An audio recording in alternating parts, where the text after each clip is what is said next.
Liao Dongyu, 578, paid a $2 million ransom in January 2025, left Somali waters, and returned to fish illegally with an expired license. 13 months later, it was hijacked again. This is the story of what happens when foreign trawlers strip a coastline bare. Local fishermen lose everything, and piracy becomes the only leverage left. In this video, you're going to learn 3 things. First, why this Chinese fishing vessel came back to the exact same pirate-infested waters after paying nearly $2 million to escape. That answer comes faster than you think, and it's not what most people assume. Second, the one economic bottleneck that makes illegal fishing off Somalia profitable enough to risk being hijacked twice in 13 months. That's the part that explains why your tuna prices are climbing and why enforcement keeps failing. Third, what this means for you as a seafood buyer, how to spot tuna that may have passed through these supply chains, and what to look for if you want to avoid it. Here are the facts. Liao Dongyu, 578, is a Chinese-flagged trawler, 257-ton capacity, registered with the China Overseas Fishing Association out of Dandong. It was licensed by the Puntland Ministry of Fisheries in September 2020 to catch all fish. That license expired in September 2024. The vessel was hijacked the first time in November 2024 off the coast of Puntland near Bandar Bela, Somalia. 18 Chinese crew were aboard. The hijackers demanded $10 million. They settled for close to $2 million. The boat was released on January 13, 2025, and it left Somali waters. Then it came back. On January 1, 2026, in the same location, the same vessel was seized again by armed groups. Investigations are ongoing. The crew's status is unknown. Most people assume piracy is random crime, opportunistic violence on the high seas. This case shows something different. This is economic retaliation. So the question is, why would a commercial fishing operation return to the same coast, the same coordinates, after paying $2 million to escape? That answer is next. November 2024. The vessel was operating off Bandar Bela, a stretch of Puntland coast known for weak enforcement and rich fishing grounds. 18 Chinese crew were working the deck and hold. Armed groups boarded in the early afternoon. The crew had no warning. The vessel was taken without resistance.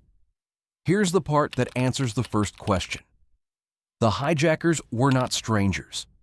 They included the vessel's own security personnel.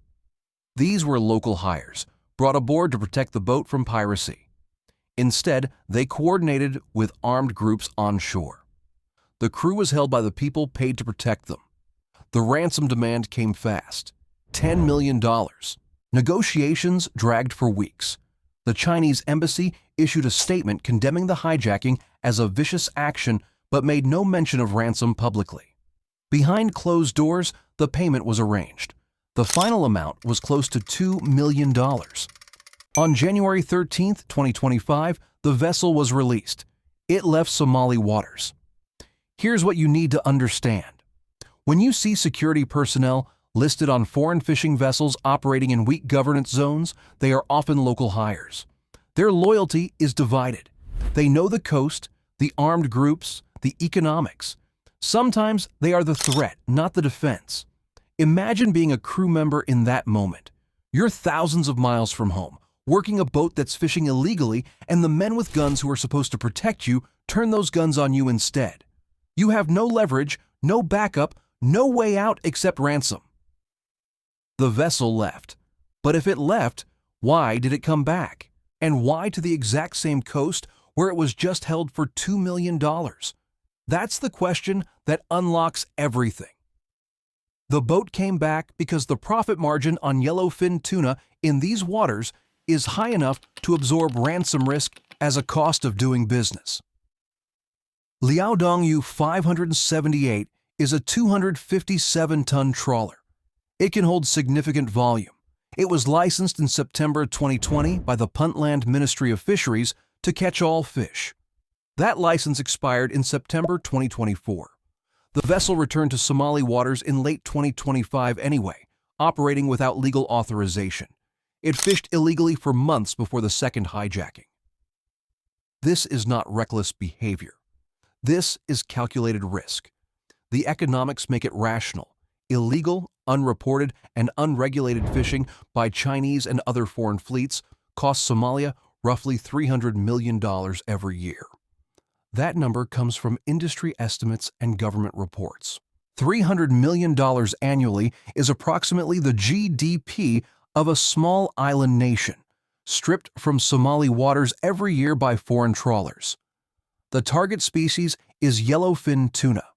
It is a high-value fish. It commands premium prices in export markets, particularly Japan, the European Union, and the United States.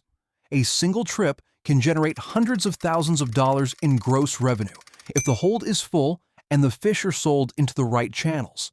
Here's the bottleneck that makes this cycle repeat.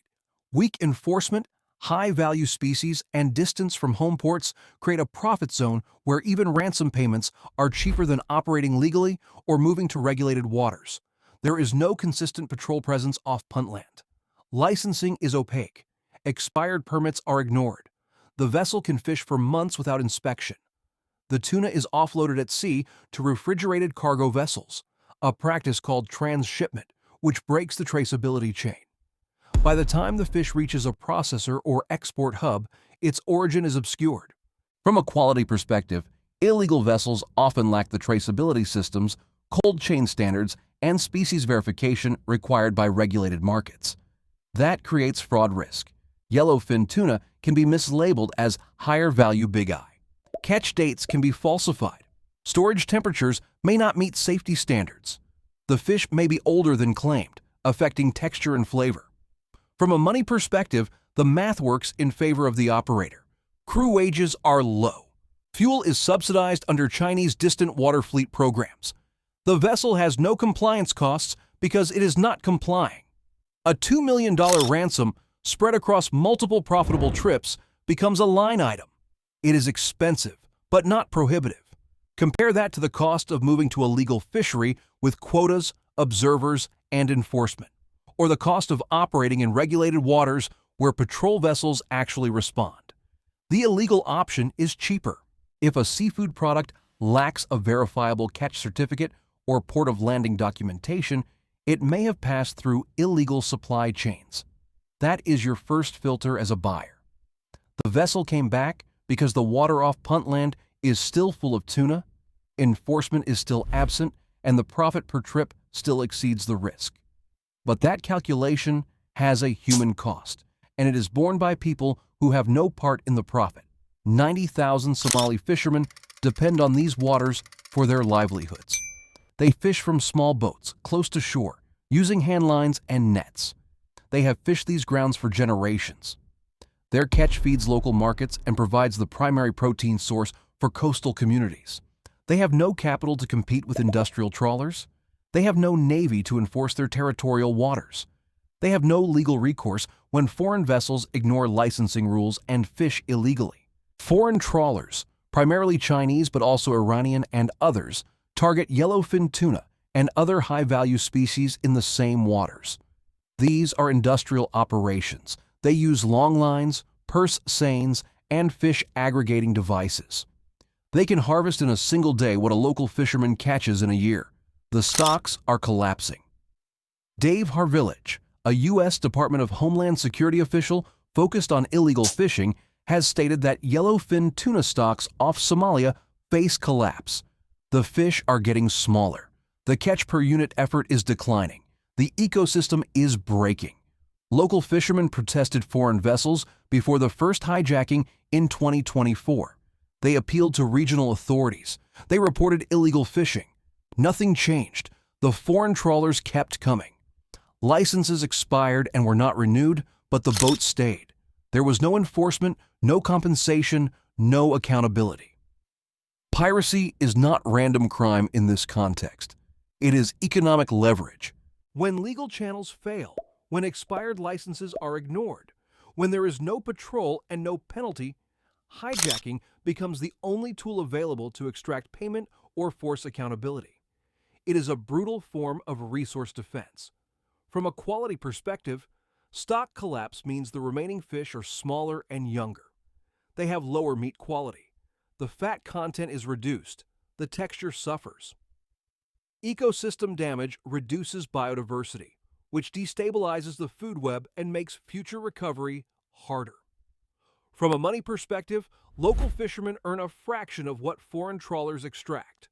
A Somali fisherman might earn a few dollars per kilogram for yellowfin tuna sold locally. The same fish, once exported and processed, can sell for $20 to $30 per kilogram in premium markets. The local fisherman has no access to that value chain. He has no cold storage, no export license, no buyer relationships. He is locked into the lowest margin of the supply chain while foreign operators capture the rest. Tuna labeled wild-caught Indian Ocean without a named fishery or vessel may come from overfished or illegal zones. That is your filter. Imagine a Somali fisherman hauling in nets at dawn. They used to come up full, heavy with fish, the weight almost pulling him over the side. Now they come up nearly empty. A few small fish, nothing worth selling. He looks toward the horizon and sees the lights of a foreign trawler, bright and steady, working through the night. It has been there for weeks. It will be there tomorrow. And there is nothing he can do.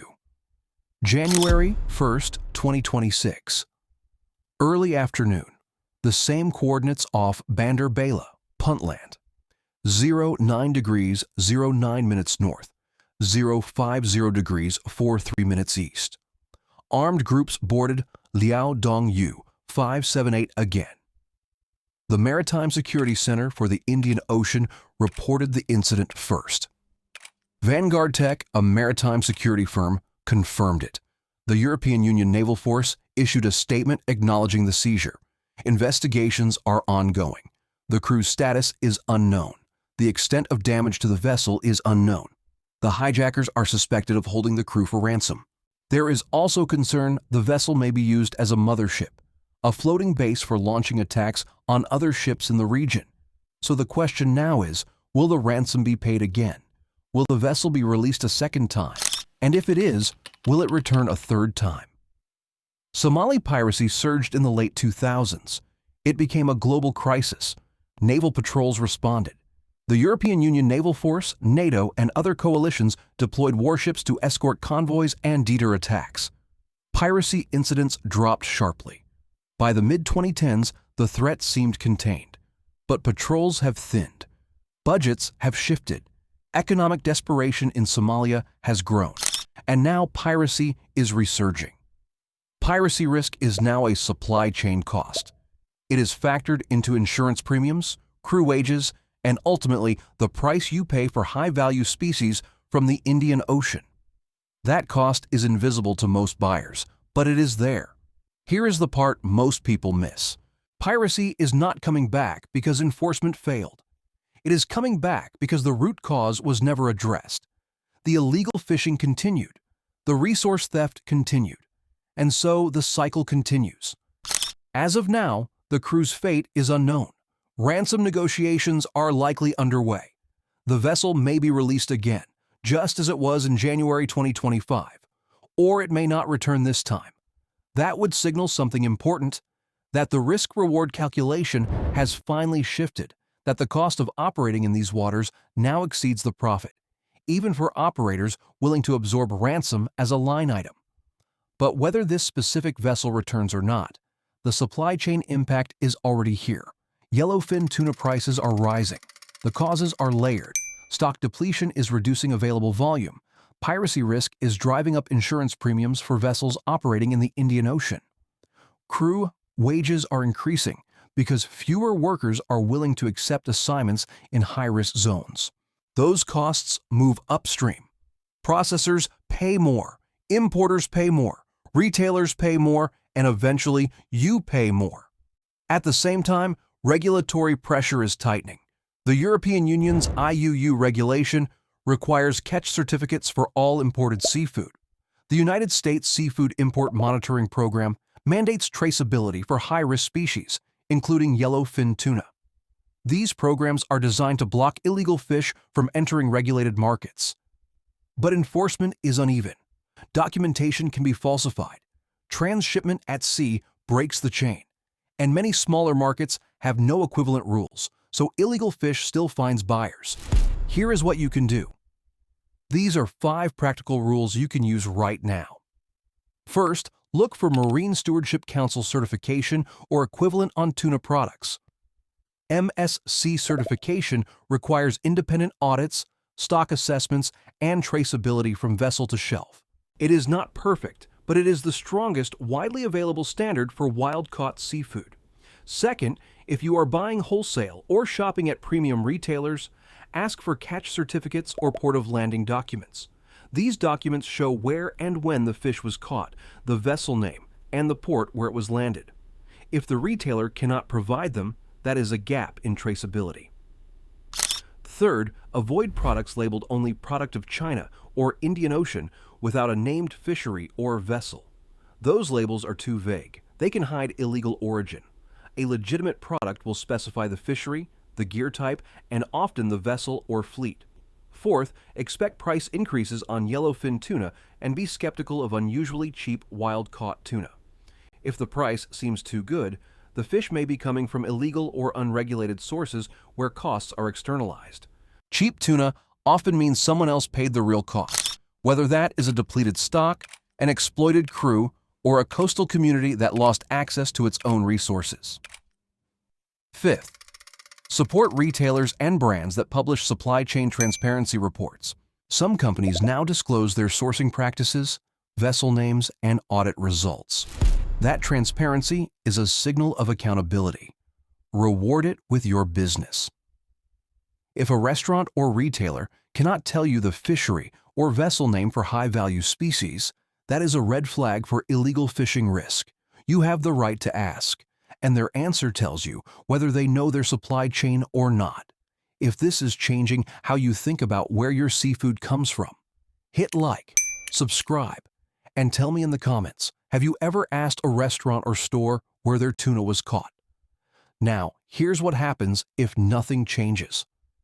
Imagine a sushi chef in Tokyo preparing nigiri for the evening service. The tuna is bright red, the texture firm. He does not know the vessel name.